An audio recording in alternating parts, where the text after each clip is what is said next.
You are divine. Hello and welcome back to Divine Authenticity, my authentic seekers, and welcome to a brand new week. Happy Monday, happy time zone, whatever time it is for you. Today's episode, I feel like, is going to be such a treat because it's something that I have been wanting to talk about, but something that I have not felt ready to talk about because I didn't feel like I had integrated it enough into my own life to feel like I would have anything important to say. And I've been integrating these things into my life and honestly, completely transforming my life with this, I feel like it is kind of trendy, but I also feel like there's some validity to it. So today, what we're going to be talking about is the things that I feel like are really helping me to really not only stand in my divine feminine energy, but also just things that I feel like are overall things that have just contributed to my own personal happiness. Because if y'all have been listening to the podcast for a long time, you know that during my Saturn return, I was an anxious, depressed girly that was dealing with panic attacks all the time. And I finally feel like I'm at a stage in my life where not only do I feel like happiness is my baseline, I have like a true lust for life, and that took a lot of bringing that back in, but I also feel like I have a lot of emotional resiliency, which is something I didn't feel like I used to have. I'm able to kind of bounce back from hardship or where things don't always feel so good all the time. I'm able to bounce back and come back to that center of happiness. And I feel like ultimately, a lot of the things that I integrated into my life were very deep, like feminine aspects. So first and foremost, we need to get the elephant out of the room. Okay. Y'all know that I am an inclusive queen. Y'all know that I will always do my best to try and hold the space for inclusivity. You know that I am the queen of always trying to make things available and accessible to as many people as I can, even if that is just changing the way that I speak, because I believe in that. I believe in making room for anyone, especially as somebody that is disabled, right? The world is not always comfortable for me, and I know that. So inclusivity is important to me. And the first thing I want to say is something that I don't feel like I hear a lot of people addressing when they talk about feminine energy is, in my opinion, I feel that the masculine feminine doesn't really matter. Like, we could call these energies fast and slow. We could call these energies stillness or like fire and water. Like, there is no having them be masculine or feminine to me doesn't necessarily matter. They are just labels. This is why I'm not sure which practice it is. Like, I don't want to culturally speak incorrectly on this, but it is also referred to as yin and yang energy, right? Where I want to say it is the yin that is the feminine and the yang is masculine. I'm not 100% on that, like I said, but it's the actual, like, it's not a gendered thing. And I feel like there is not enough people talking about that, how it's not a gendered thing. These are two energies that every single person possesses. And some people lead with their masculine, some people lead with their feminine, some people work to really balance these energies. And I don't think there is any wrong or right way to go about this. The only reason I'm speaking on this is because I felt like in my life previously, I was leading through the masculine and I was horribly uncomfortable. My life was miserable and I felt like I was out of whack. So I don't think because I am a cis female that means I have to lead with my feminine energy or the energy that represents what we call the divine feminine. I could lead with my masculine and it would be just fine. It's that to me, there was a lot of imbalance going on. And now that I have started to take on more attributes of my divine feminine energy, I feel better. But that doesn't mean that you, as somebody that might identify as female, needs to lead from your feminine. You don't have to do that. So I just wanted to make space for that in the beginning of this episode, because to me, even though I always come at it from a cis female perspective, because that's what I am and how I identify, I still want to make room for my gays, my theys, my masks, my femmes, everybody, right? So just wanted to put that out there that this doesn't have to be a thing. I mean, I do feel like there is one area in particular where it's kind of a shaded gray area, and we'll talk about that in this episode a little bit to the best of my ability. But in any case, let's get into what I feel like for me getting into divine feminine energy and how I feel like I really amplified my joy and my ability to feel better about life in general with these 8 different things that I did to change that for myself. So the first thing that I feel like I did was feeling my damn feelings. And I feel like this could be so easy. Maybe for some of y'all Cancer moons out there, if you're a water moon, you might be more like normalized to feeling your feelings. The moon is where our emotional place is in our birth chart. And I'm a Gemini moon, okay? I take everything through the mind. I am not somebody that is the best at feeling my feelings, but I think I've gotten a lot better as I have been practicing it. And I feel like the true growth to me that I noticed, especially speaking on emotional resiliency, was just this past week. I had a conversation with my mother that made me absolutely fucking pissed.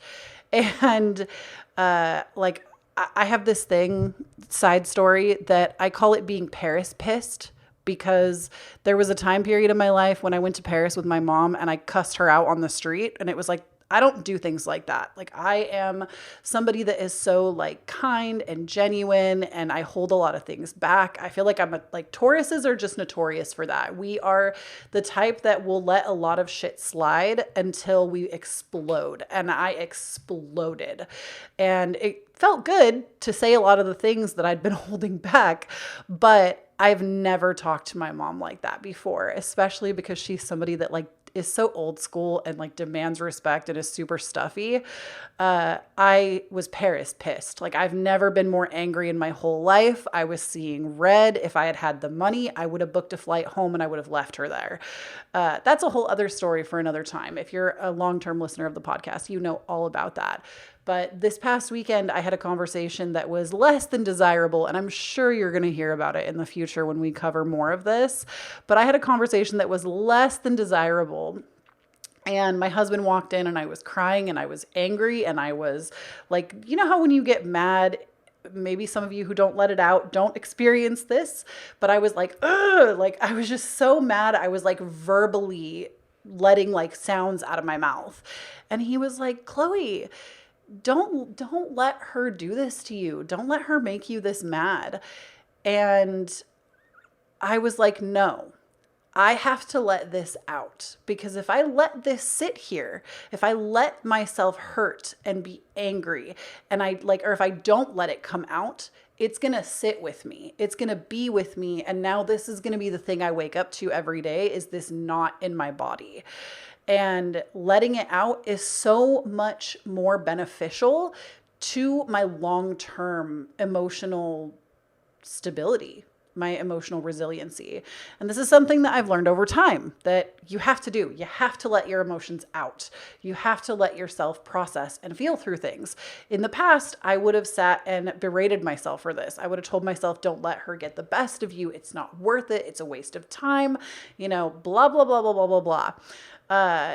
And no, I actually completely disagree. I think that letting yourself feel through things, letting yourself cry things out, holding yourself, letting yourself express what you need to, it doesn't mean you have to pack up and live in your emotions, but letting yourself have some form of expression for those things, I promise it will make a difference if you're somebody that does not do that. Because what happens is our body holds on to emotion and trauma even. And we know this. This is becoming more and more and more made clear as we are getting more into mental health and we are sharing it more broadly.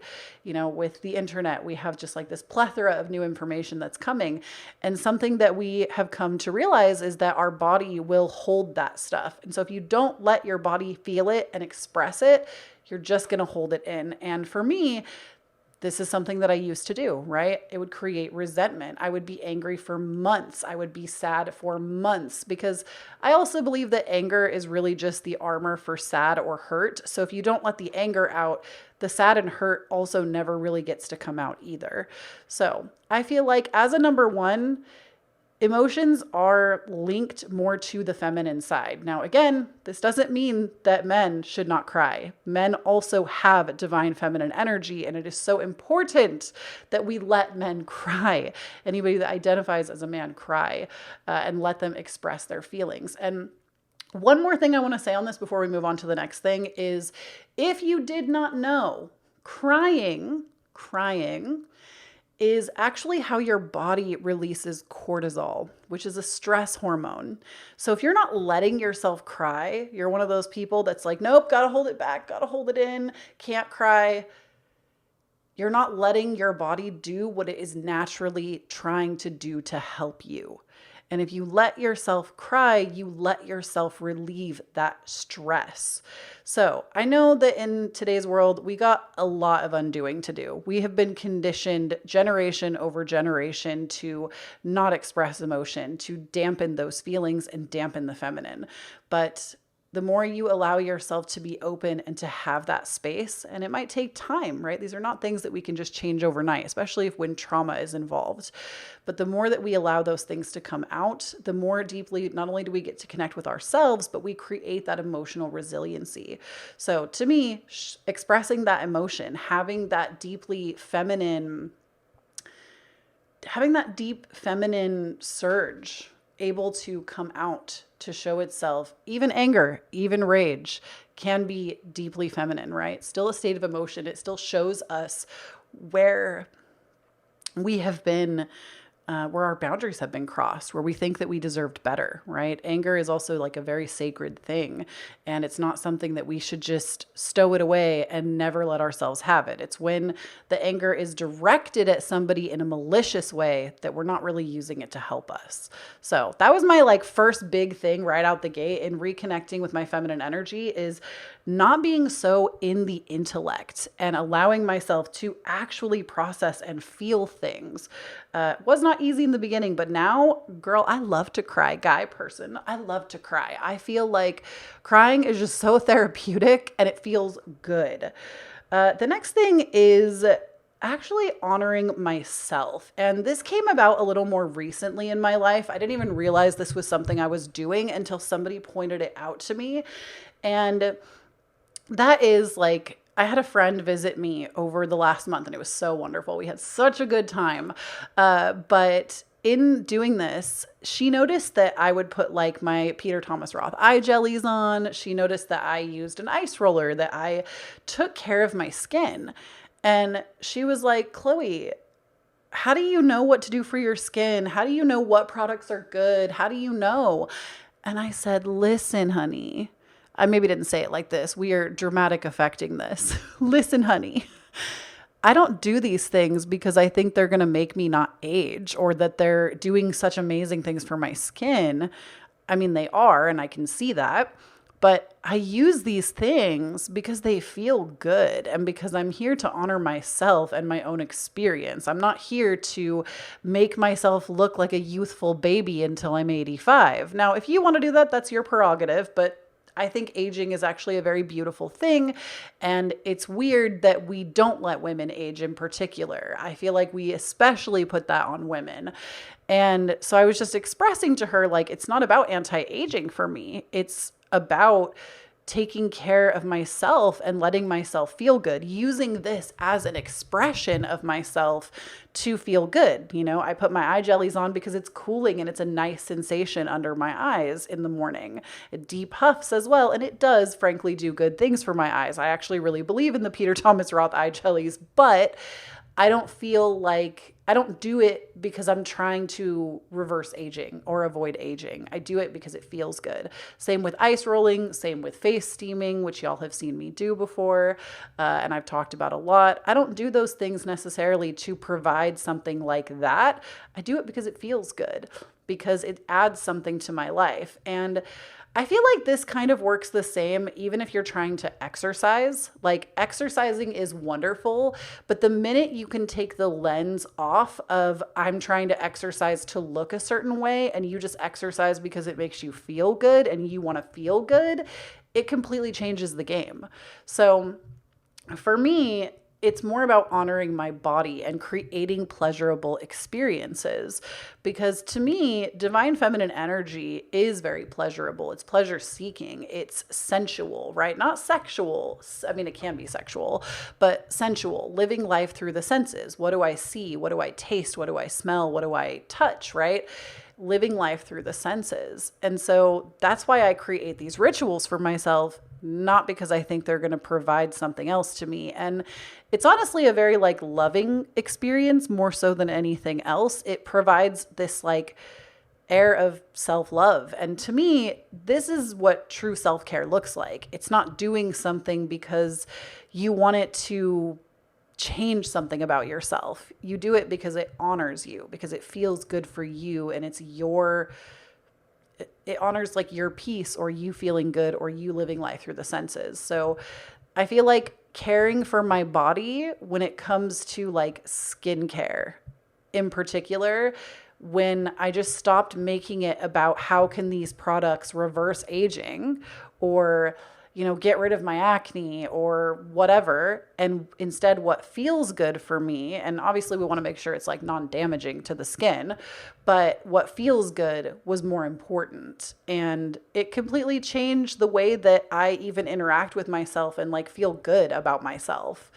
And the next area number 3, shall we say, is the thing that I changed was, this one's kind of silly, but I actually think it made a difference. And it's a little bit more on the superficial side of things, shall we say. I upgraded my wardrobe. And listen, I have things to say about this because y'all know that Kloee Taylor, I try not to be super political on my podcast because it's just not something that I'm ever trying to... It's not my strong suit. I'm not saying that politics don't matter and that like the world doesn't matter, because it does. And I have my own personal opinions. But one thing Kloee Taylor does not stand for is capitalism. And we know this. You know it by the things that I say, how I speak, the things that I'm interested in. Even if I don't say it, you know. And I get comments about this all the time of y'all being like, yes, my anti-capitalism bestie. So I know that y'all know. But I need to say something about this because I understand that fast fashion is something that is harmful to the environment. I do. I understand that. But you know what I don't hear enough people saying? Yes, it's great to go the eco-friendly route. Yes, it's wonderful to buy pieces that are quality, that last longer. And if everybody could afford to do that in this economy, go for it. I think that that is so valid. And if you can afford it, do it. Kloee Taylor is not in a place in her life currently. I mean, I would like to not speak that more into existence, but Kloee Taylor is in a place in her life where right now I can't afford to do that with my wardrobe. And unfortunately, fast fashion is the only thing I can do right now. And so, if you want to shop at Shein and that's what you can afford, stop beating yourself up about it. It's where you are right now. And if that means getting a couple of pieces for the season to amplify your feminine energy, do that. Same way if you wanted to amplify your masculine energy, I believe that clothing has the ability to do that for you. So for me, I already hate pants unless they're sweatpants. Like, can we just all collectively agree that the best pant has been made? We don't need to make any more pants. Sweatpants are the best pants. I will give like a second or like an acknowledgement to leggings as a millennial. That's very rude of me not to. But sweatpants are the best pants. We don't need to make any more pants. Those are the best pants. But I find that for myself, when I'm trying to tap into my divine feminine, I don't find that sweatpants make me feel overtly feminine. When I think about what my divine feminine energy looks like, which for everybody, it's going to look different. It's what you feel like would be you, right? What is your style? For me, It's dresses. It is dresses every day of the week. And I'm not talking like dressing up and wearing heels in your house while you fucking vacuum. We're not in the 1950s. It's whatever feels good for you. If pants make you feel overtly feminine, wear pants.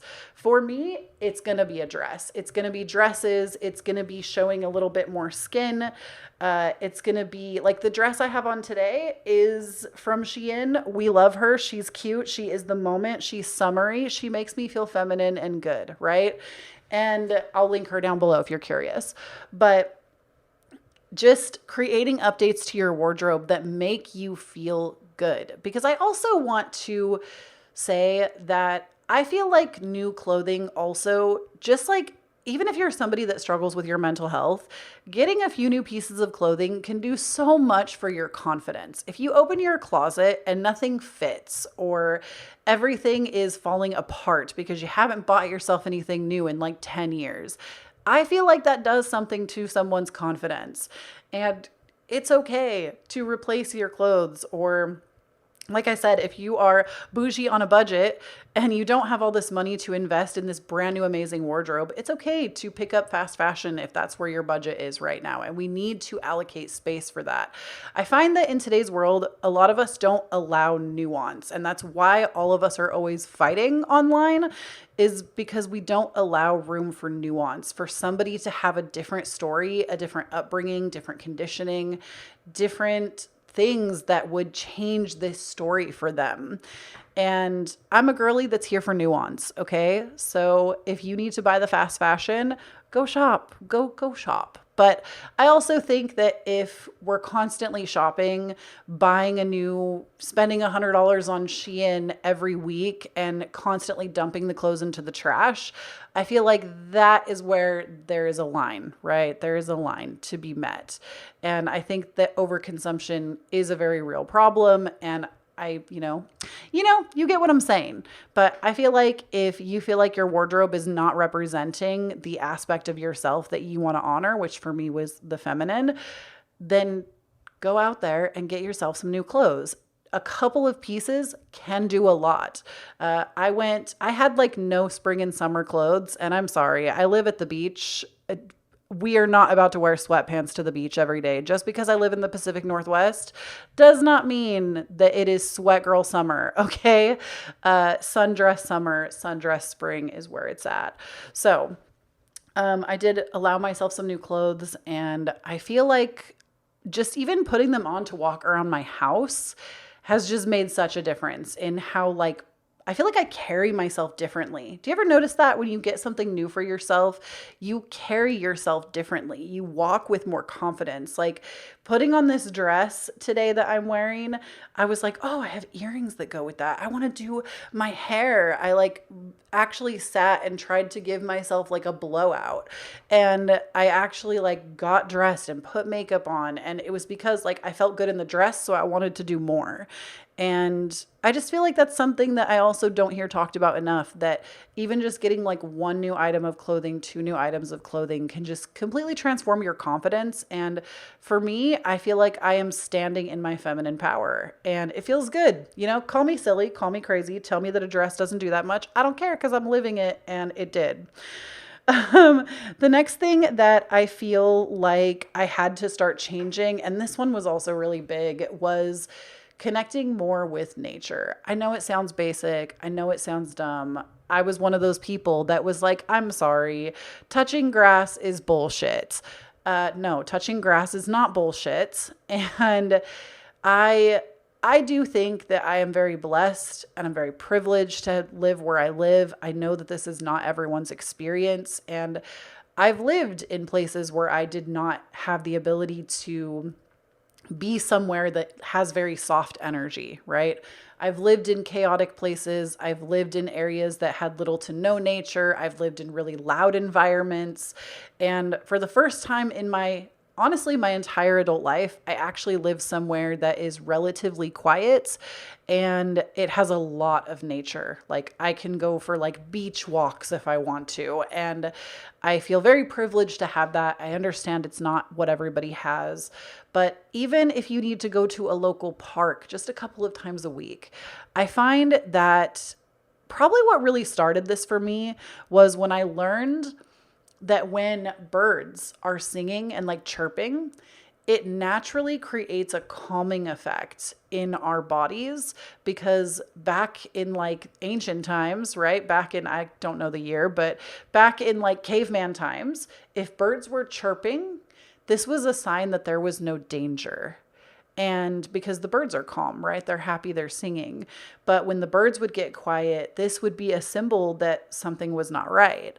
So being with nature, this can actually create a calming effect. When you are in your divine feminine power, it's not a get up and go fast energy. It's slow. It's slow paced. It is sinking deeper into the self, being more emotionally and intuitively aware. And if your nervous system is on hyperdrive, like mine was in the past, those nature sounds, like, I swear to you, they make a difference. So getting up every day, if the sun is out, you better believe I am outside every time. Because living in the Pacific Northwest, we don't always get a ton of sunlight, especially in the fall and winter. And as we're coming into spring, we've been getting a lot more sun, which has been so nice, so nice. I've loved every minute of all the sunlight we've been getting. But I find that even just like listening to the ocean, listening to the birds, touching the grass, picking the little dandelions out of my yard and then making tea with them, right? Because I can do that here. I find just sitting out on my deck in the sun for even 10 minutes just completely changes the way that my nervous system is functioning. And I also would argue that, especially as I've been in school to become a holistic nutritionist, granted, please remember, I'm not your nutritionist. So anything that I say, it's not perfected for your body and your circumstances. So like take that with a grain of salt. But something that I learned in my holistic nutrition program is that something insane, like I want to say it was like 98% or something of, I don't remember the exact statistic, but I know for certain, I want to say it was in the 90% something, are deficient in vitamin D. And vitamin D plays such a role in our mental health, and we're newly discovering that. So the sun is like the best source of vitamin D that you can go and get.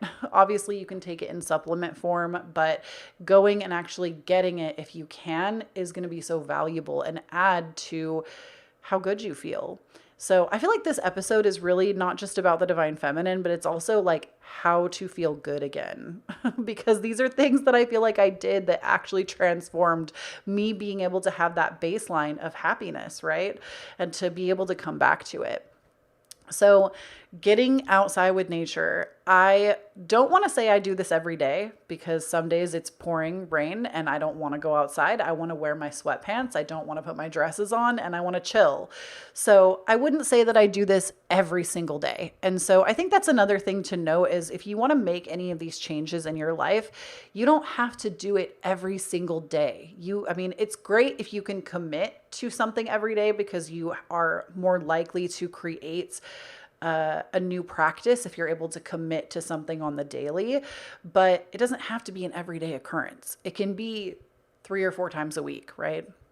So for me, that is my agreement with myself. If I wake up and the sun's out, I have to have my coffee outside. I have to have my breakfast outside. I have to sit out and get that vitamin D right on my skin. And also just spending more time with nature in general, it just has a calming effect. And I find that for my nervous system, when it gets dysregulated, it sounds stupid, but I swear to you, touching that grass, it works. Touch grass, go outside, touch grass, okay?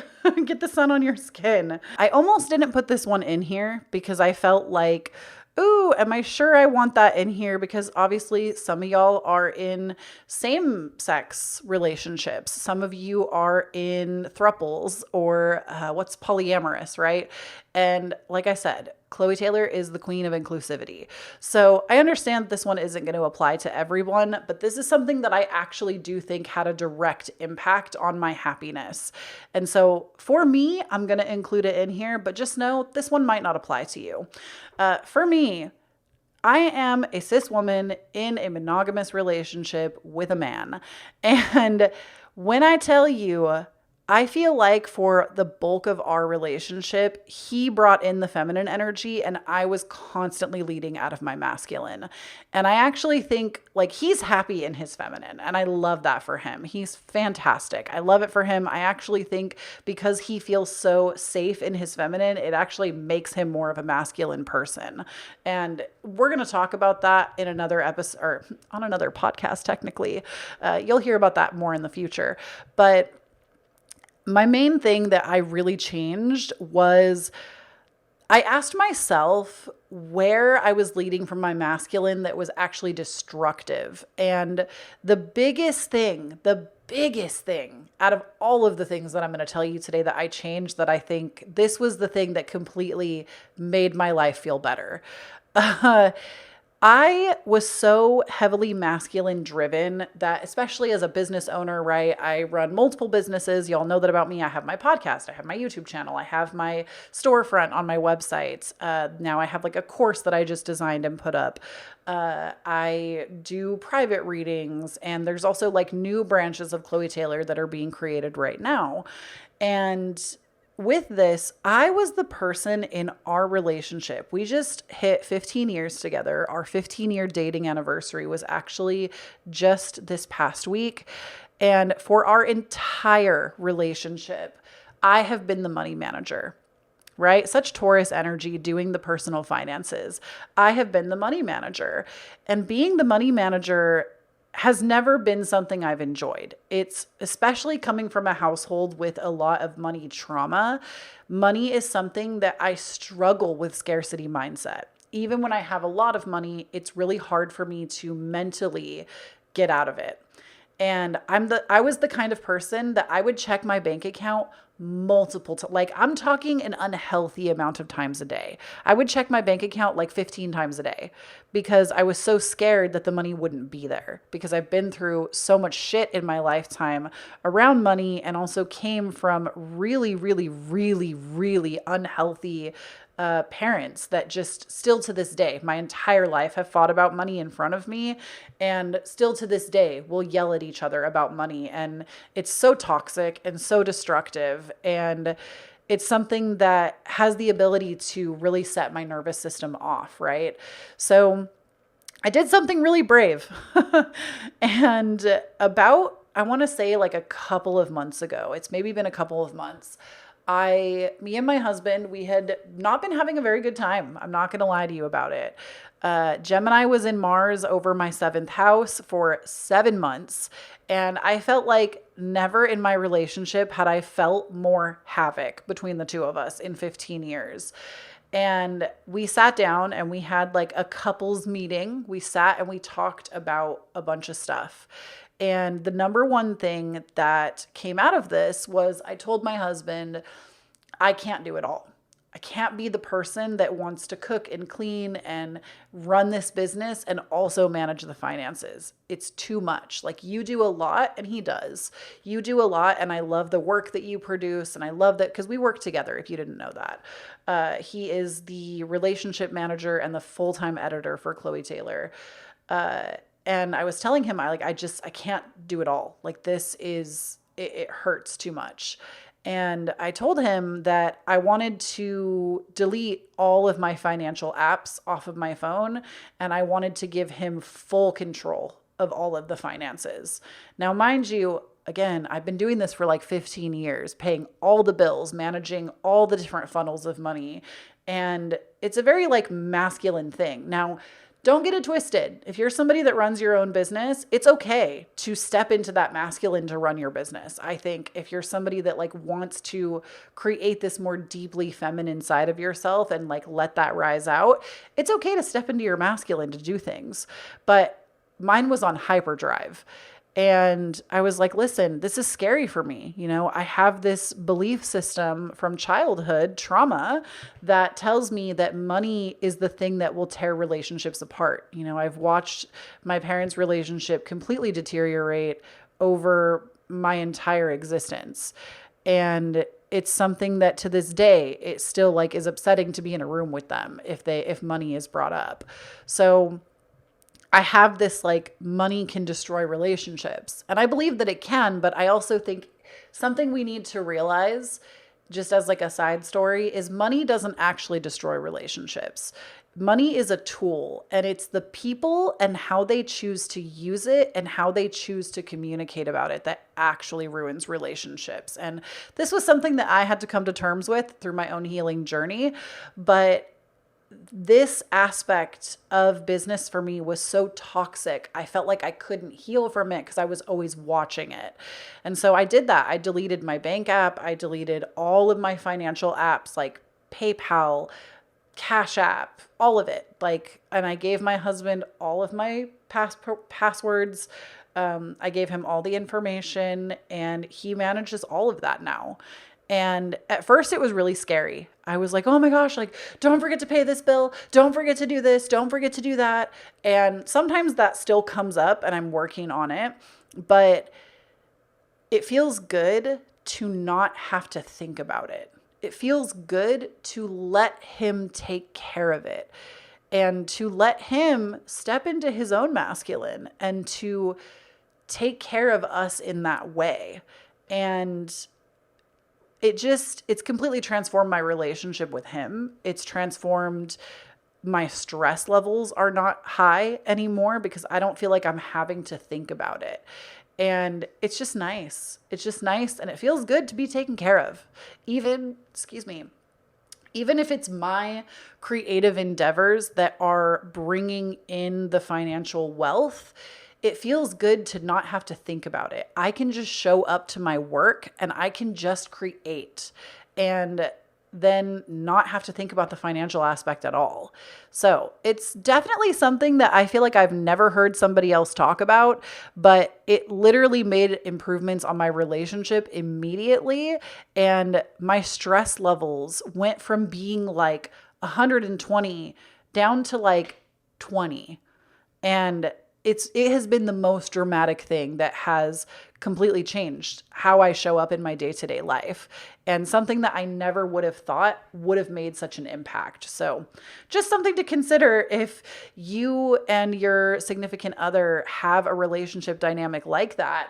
The other thing I want to say before we move on also is that when it comes to if you're in a relationship with a man, I would say you really can't push them. Like, I think that people that are wanting to show up in their feminine and they want their man to hold their masculine and like have that kind of relationship, you can't push it. You can't tell this person you have to show up like this.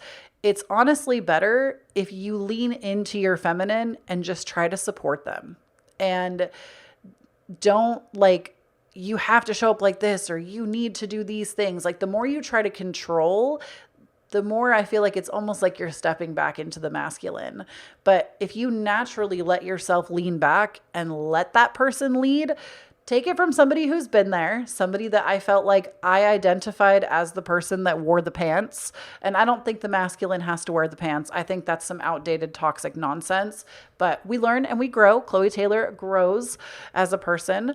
I used to be that person that was like, I wear the pants, I call the shots, blah, blah, blah, blah, blah, blah, blah. That to me is like toxic masculine.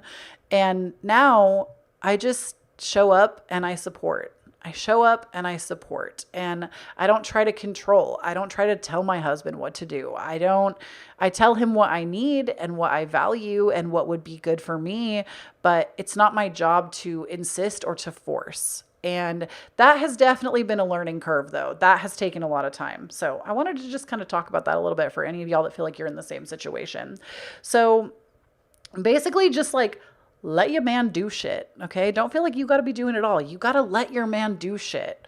And the next thing is also, I feel like this kind of goes hand in hand with nature a little bit, but you have to slow down. I was somebody that was a bona fide workaholic, literally workaholic, for all of my online career from 2000 and I'm going to say like 10 up until now.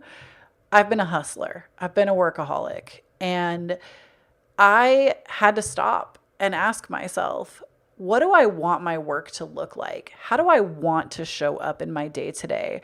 And how much work am I willing to do and put in? And the conclusion that I came to, and I understand this is not everybody's situation and it is a privilege to be where I am, but I don't have a 9 to 5. I get to make my own hours. And I got to this place where I told myself my ideal is to be in my masculine one day a week. And every other day of the week, I want to flow. I want to create. I want to show up exactly as I am. I want to rest. I want to recharge. Like, I want to focus on the dinner menu for the week. And that makes me happy. I'm a Cancer Venus. I love caring for others. I love being a homemaker. I know that's not for everybody. I don't think being a homemaker is inherently feminine. It doesn't have to be. But for me, as a Cancer Venus, I actually thrive in that environment. So I asked myself, like, I would love to be a homemaker more. I would love to do more art. I would love to connect with nature more. I'd like to do all these things more. So how much every week would be good for me to step into that masculine and work, get like the driven work done, not just the creative work. And ultimately, I came to the conclusion that I wanted to work one day a week, even if that meant that one day was like 10, 15 hours of work. I wanted to work one day a week. And I'm still working on this. It's not perfect yet, but I asked myself what could fit into a singular day. What do I think if I focused on work, was not distracted, showed up for it one day a week, how much could I get accomplished on one day? And honestly, outside of private readings, I think that my work can be condensed down to one day a week. It definitely takes a little bit of preparation work, but actually I have it written out right now. It's doing a YouTube pick a card, recording a podcast, recording a weekly energy for Patreon, recording a Patreon pick a card, and creating one Instagram post. That is like the content that I would produce on a weekly basis. And there is some stuff I do monthly that I would have to squeeze in like once a month, just minor stuff. But that is my ideal. And every other day of the week, I would be focusing on the resting and receiving, being more creative. And like I said, so far, this is still a process. I haven't gotten it down to actually being able to do it. But I think the more that I continue to work at this, the more I'll be able to do it. And like I said, being in your feminine doesn't mean that you never step into your masculine. So for me, having that one long work day instead of spacing all of my work out, that to me is a very masculine attribute, is like treating your 24-hour day like you're going to get the most done instead of trying to relax into it. But I don't know. I just feel like basically I like wanted to speed up so that I could slow down, if that makes sense. Speed up on one day a week so I could slow down the other 6 days. And the next thing is to love on your body more. And not just like the skincare that I talked about earlier, but actually love on your body in the way that you talk to yourself. And I've talked about this so many times on my podcast, in my videos, that when you love on your body and you talk to yourself like somebody that you love, it completely transforms how you see yourself. You show up more confident. And yes, it sounds ridiculous in the moment or like in the beginning, but eventually you get used to it and it's just how you communicate with yourself. So I think the best example of this that I have is I used to really judge myself. Every time I woke up, I would look in the bathroom mirror and I would just be like, God, you're so ugly. And I would just say the meanest things to myself. I would criticize my teeth. I would criticize my messy hair. I would criticize myself for having like mascara under my eyes. I would criticize myself for being overweight. Everything you could think to say to yourself that is negative, I was saying it. And one day, literally, it just happened like that. One day, I thought to myself, what if instead I told myself that I was a hot bitch every time I looked in the mirror in the morning, even if I didn't believe it? What if I just started addressing myself like that? Like, Chloe, you sexy bitch. You are so fucking hot. And guess what? It works. Every time I cross a mirror, I remind myself what a hot ass bitch I am and how lucky my man is to have this. Like, hello? And it was weird at first. I was like, ooh, do we believe that? I don't know, girl. I don't know if we believe that. But eventually, now you couldn't now you couldn't convince me. You could not convince me that I am not the hottest person in the room. You could not convince me that all of this is not amazing and beautiful and fucking goddess giving. You could not. You could not. And I also think that confidence is an energy. Confidence is an energy and beauty is an energy. You could literally look like you just rolled out of bed. But if you have the internal confidence, you can turn it on. And people will react to you differently when you hold yourself. Like, literally, after I can give you a prime example of this, okay? I put this dress on today. I put my makeup on. I took like 2 hours to do my hair today. And I was feeling so good, right? I was feeling so confident. I was walking taller. I was walking differently, just naturally. And I walked into my husband's office and he was like, hello. And it's like, not even just because I was dressed up, but I think it's just the energy of confidence. Like, I could show up dressed up, but be nervous about how I look or be tugging at my clothes or, not feel confident in what I'm wearing. And it will give an energy of a lack of confidence and people will not notice you, right?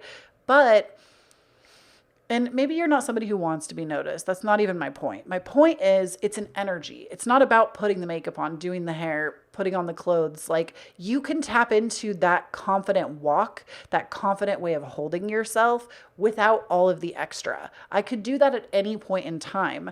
And also, so many people talk shit about like how people look. Why would you add to that list? If you want to feel good about yourself, why would you add? I'm not saying that there's people in other rooms talking shit about you specifically, but like, I think about this, like how celebrities, everybody's always talking about them. Oh, that dress was ugly. Oh, that picture of them's ugly. Oh, they look stupid, right? People are always doing that. And do you think celebrities sit in their houses and they're like, damn, I'm an ugly mug. These people must be right. No, I highly doubt that. And if they are, that sucks. And maybe they should consider getting a life coach. But I just feel like don't add to that list. Don't add, like, if anybody has ever said something horrible about you or picked at the way that you look, don't be another bully for yourself. Be the person that you wish that you had in your corner because you are in your corner. And like, confidence, bitch, have some. You don't get to wake up confident. You have to decide to be confident and continue that practice daily. Like I said, when I first started, I was like, ooh, I do not believe that. And now I always, if I pass a mirror, I blow kisses at myself. I don't care if I just like dropped a gnarly, this is going to be so ridiculous. Why am I saying this on the internet? I don't care if I just took like a gnarly dump. Like, the second I stand up from that toilet and I see myself in the mirror across, I'm like, damn, you're hot, girl. Like, nah, I am not going to be another bully for me to have. I am only going to be my number one supporter. So catch me being my supporter. I feel like ultimately, even when it comes to the feminine energy, when you love on yourself more like this, it becomes natural. It becomes just something that you do. It becomes who you are. So stop beating up on yourself. And the last thing, I feel like this is more of the shaded gray area, kind of like with talking about being in a relationship with a man, as somebody that I am cis female, and I feel like even if you're female representing or you identify as female, whether you are cis or not, being in a relationship with the masculine, right? That's kind of the shaded gray area that, that doesn't apply to everyone. But this one doesn't really apply to everyone either. But I just want to say, tuning into the natural cycles. So some of this does apply to everyone.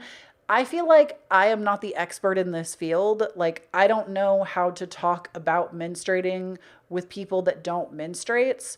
And I am not the expert on this, but I also think that it's powerful to talk about it if you do. So I'm not trying to make a case that like having a period makes you so much more fucking feminine, because I don't think it does. But I do think that if you are able to tap into those cycles, whether you have them or you don't, or you had them in the past and now you don't, like maybe you've had a hysterectomy, or maybe you're like me and you have polycystic ovarian syndrome, right? So your flow isn't always flowing the way you would like it to. I just want to say that even just tapping into the natural rhythms of the seasons, tapping into the rhythms of the moon cycle and what it's doing, just living more cyclically and more intentionally. Now, if you have a cycle, I do think trying to honor that and like balance your hormones, eat for your hormones, work out for your hormones, it can be so beneficial. But if you're not somebody that deals with that, I don't want to say deals with that because I feel like that puts a negative connotation on something really beautiful. But if you're not somebody that has that, you can also follow the moon, right? Learn about astrology, learn about the moon cycles, learn about what she's doing. I always recommend the book Moonology by Yasmin Boland. It's fantastic. I'm also working on coming out with something for y'all on my website, kloeetaylor.com soon, where you'll be able to track this a little bit more for yourself. I don't know when it's coming out, but it's something that's going to be worked on over the next few weeks.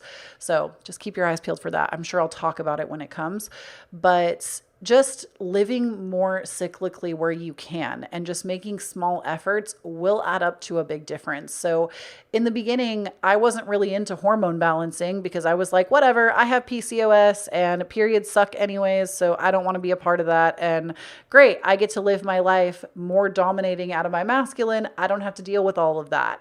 And now I have really actually worked to rebalance those hormones, get my cycle back, live more cyclically, intentionally, slowly. During the time period where I'm actually bleeding, I am slowing down. I am tending to myself. I am resting. I am journaling. During the time where I'm ovulating, I am fully in my creative energy and I'm creating new things and I'm high energy, and like it makes a difference. And I can do a whole episode on that if you want to hear specifically about that. I'm a little bit scared to do it because, like I said, I don't ever want to give the impression that you're suddenly more magical because you bleed out of your vagina. I think it comes with like, I don't know. I'm of a lot of minds about it. I think on one hand, if you intentionally want to work with that, I think that it can make a huge difference.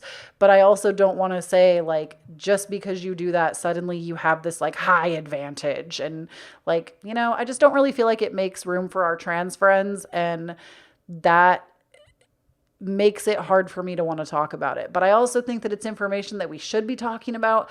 Like I said, I'm of a lot of mixed minds about it. But regardless of if you bleed or you don't, or you used to bleed and now you don't, I think just living with the seasons, the natural seasons that occur, and also looking towards the moon and tracking the moon cycles can make a huge impact and cause you to slow down, be more intentional, and to actually work with those things. So in any case, that is what I have for you today for the episode. Thank you so much for tuning in. Please do not forget, when you stand on your own authenticity, you empower everyone around you to do the same. Don't forget to check out my course on healing if you are somebody that you feel like you need to really get in there, meet yourself deeper, and heal from things in your past that maybe have really been holding you back.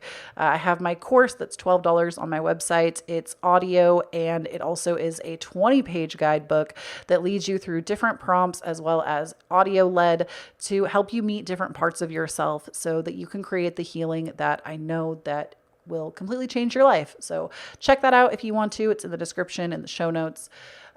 Also, don't forget to follow me everywhere around the web. I have my Pick a Card YouTube channel, my Patreon.